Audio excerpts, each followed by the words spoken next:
अकोल्याजवळ दीप पुरातन वस्तू संग्रहालयाचे उद्घाटन वंचित बहुजन आघाडीचे अध्यक्ष ॲडव्होकेट प्रकाश आंबेडकर यांच्या हस्ते करण्यात आले।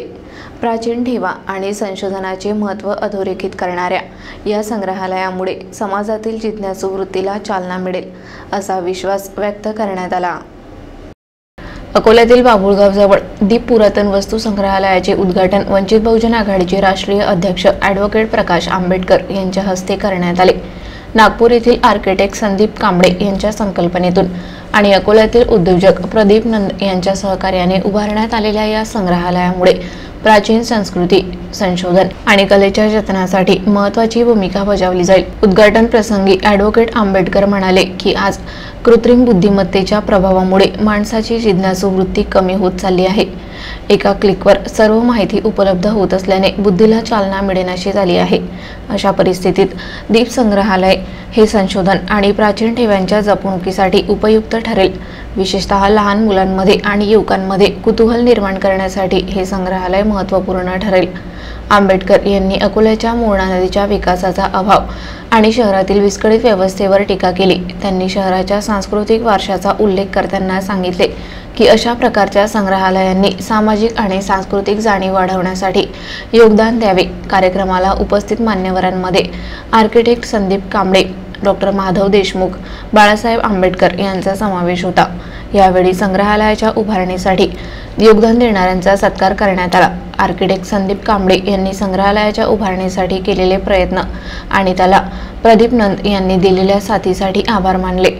दीप पुरातन वस्तू संग्रहालय केवळ अकोल्याचेच नव्हे तर संपूर्ण महाराष्ट्राचे सांस्कृतिक वैभव वाढवेल असा विश्वास यावेळी व्यक्त करण्यात आला। आज दीप पुरातन वस्तू संग्रहालयाचा शुभारंभ झाला आहे। या संग्रहालयामध्ये जर तुम्ही प्रवेश केल्यानंतर तुम्हाला उजव्या हाताला जगातील पहिले कॅमेऱ्यापासून तर आतापर्यंतचे डिजिटल कॅमेरापर्यंत सगळी तुम्हाला इथे हे दिसेल। त्यानंतर पहिला फोन, जगातला पहिला फोन पासून तर आता एसटीडी पीसी पासून तर जे सगळे फोन आहेत ते तुम्हाला पाहायला मिळतील। त्यानंतर तुम्हाला टायपरायटर, जगातलं पहिले कॅल्क्युलेटर पासून तर आतापर्यंत या कॅल्क्युलेटर सगळं कॅल्क्युलेटर उपलब्ध आहेत।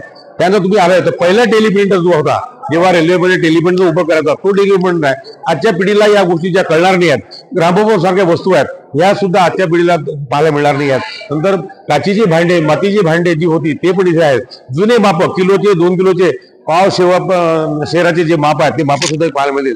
त्यासोबत जे जुन्या समुद्रकिनारी ज्या वस्तू, समुद्रामध्ये शिपमध्ये ज्या वस्तू वापरत होत्या त्या वस्तूंचा पण तिथे संग्रह आपण केलेला आहे। त्याप्रमाणे शिवकालीन, पेशवेकालीन ज्या वस्तू आहेत, शिवाजी महाराजांच्या वेळेस वापरण्यात येणारा जे शस्त्र होते त्या शस्त्राची आताच्या पिढीला जी माहिती होणार ती पूर्ण माहिती आपल्याला या संग्रहालयात मिळेल। ज्ञान, विज्ञान व कला याचा पूर्ण संगम या संग्रहालयामध्ये आपल्याला पाहायला मिळेल व याची आम्ही एक नॉमिनल फी म्हणजे त्याला मेंटेनन्स चार्जेस म्हणून आम्ही 50 रुपये फी ठेवली आहे। विद्यार्थ्यांसाठी आम्ही कन्सेशन देऊ। अकोलेकरांना विनंती आहे की हे संग्रहालय पाहावं, अभ्यास करावा। धन्यवाद।